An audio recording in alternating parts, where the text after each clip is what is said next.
Hello friends, आज की इस वीडियो में हम एक प्रॉब्लम सॉल्व करने जा रहे हैं। जो प्रॉब्लम हमारे बाइनरी ट्री डेटा स्ट्रक्चर पे बेस्ड है। तो प्रॉब्लम स्टेटमेंट क्या गिवन है, हमको सॉल्व क्या करना है कि हमको एक रूट है किसी भी एक कंप्लीट बाइनरी ट्री का गिवन। ठीक है, रूट बेसिकली मतलब हमारे बाइनरी ट्री में पहले नोड का एड्रेस। ठीक है, पहले नोड के एड्रेस को हम क्या कहते हैं, रूट नोड, बेसिकली जो कि हमारे ट्री का रूट होता है। हमारा टास्क क्या है, to find the count of node. एक कंप्लीट बाइनरी ट्री के बारे में ये बताया है क्या होता है। तो हमको बेसिकली ये बताना है कि हमको एक ट्री का रूट गिवन है, हमको उस ट्री में कितने नोड है ना उसका काउंट फाइंड आउट करके रिटर्न करना है। इतना सा ही प्रॉब्लम है, मतलब उसमें बेसिकली उस ट्री में कितने नोड गिवन है, हमको वही काम बस फाइंड आउट करके देना है। इस काम को करने के लिए हम मेरा एक अप्रोच है क्या कि हम कोई सा भी एक ट्रैवर्सल ट्री का फाइंड आउट कर लेंगे और जितने बेसिकली नोड उस ट्री में प्रेजेंट है उसका काउंट हम इंक्रीमेंट करते जाएंगे जितना बड़ा हमारा ट्री होगा। तो इस काम को करने के लिए हम क्या करते हैं, एक इंटीजर काउंट नाम का वेरिएबल बनाए, उसके बाद एक फंक्शन बनाते हैं फन नाम से। ठीक है, इसमें हम रूट पास करेंगे और इस काउंट नाम का वेरिएबल का एड्रेस पास करेंगे और इस फंक्शन के एग्जीक्यूट हो जाने के बाद हमारा काउंट वेरिएबल का जो वैल्यू होगा उसको हम यहाँ से रिटर्न कर देंगे। आइए अब इस फंक्शन को करते हैं डिफाइन। तो इस फंक्शन का रिटर्न टाइप कुछ भी नहीं होगा, वॉइड होगा। ठीक है, ये क्या रिसीव कर रहा है आर्ग्यूमेंट में, सबसे पहले एक रूट का एड्रेस और हमारा एक पॉइंटर, तो इंट स्टार काउंट। तो हम क्या करते हैं, एक सिंपल ट्रैवर्सल निकालते हैं। इफ रूट नल है ना तो उसके साथ हमको कुछ करना ही नहीं है, रिटर्न हो जाना है। इस रिकर्शन का ये बेस केस हुआ।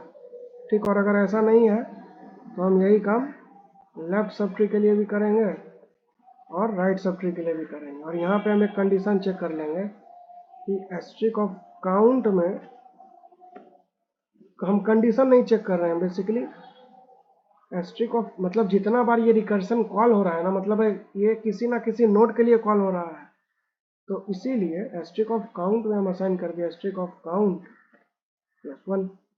अब ये लेफ्ट सब ट्री के लिए ये फंक्शन कॉल हुआ, अब हम इसी काम को राइट सब ट्री के लिए करेंगे। तो राइट सब ट्री के लिए रूट का राइट और यही काउंट पास कर देंगे। हो गया हमारा कोड कंप्लीट। कंपाइल करके देखते हैं।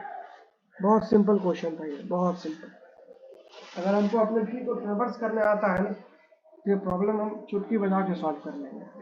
ठीक है, तो अभी तक हम क्या किया हम आपको एक बार अच्छे से एक्सप्लेन कर देते हैं। तो हमको एक BST गिवन था, एक बाइनरी ट्री गिवन था बेसिकली।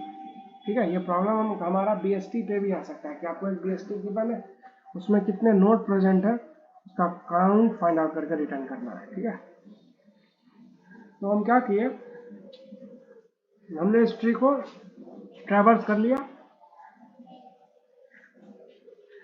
और जितना बार हमारा रिकर्शन कॉल हो रहा है ना, हम उस रिकर्सिव कॉल में बस एक कंडीशन लिखे कि एस्ट्रिक ऑफ काउंट मतलब जो भी हमारे काउंट का वैल्यू है उसमें 1 से इंक्रीमेंट कर दो। बस इतना सा काम था, हमारा कोड कंप्लीट है। सबमिट करके देखते हैं। ठीक है, तो जैसा हमको दिख रहा है हमारा प्रॉब्लम सक्सेसफुली सॉल्व हो चुका है। ठीक है, ये प्रॉब्लम बेसिकली बहुत सिंपल है अगर आपको ट्री का ट्रांसवर्सल फाइंड आउट करने आता है तो। इसका दूसरा अप्रोच क्या हो सकता था, ब्रूट फोर्स, जिसको कहेंगे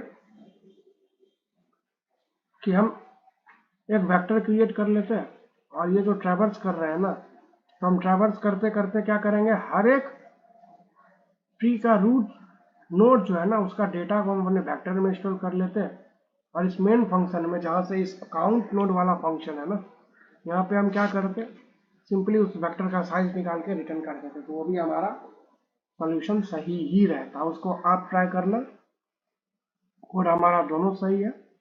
यही है कि उसमें हम जो ऑक्सिलरी वेक्टर क्रिएट करेंगे उसका स्पेस लगेगा, यहाँ पर हमारा जो रिकर्सन का कॉल स्टैक होगा ना सिर्फ उतना स्पेस यहाँ पे लग रहा है। तो दोनों अप्रोच हमारा सही है, वो आप पे डिपेंड है कि आपका इंटरव्यूअर आपसे क्या पूछता है। ठीक है, तो उम्मीद है आपको इस वीडियो को समझने में दिक्कत नहीं जाएगी। इस वीडियो को लाइक कीजिए, चैनल को सब्सक्राइब कीजिए। मिलते हैं आपसे अगली वीडियो में, तब तक के लिए bye, thank you and good bye.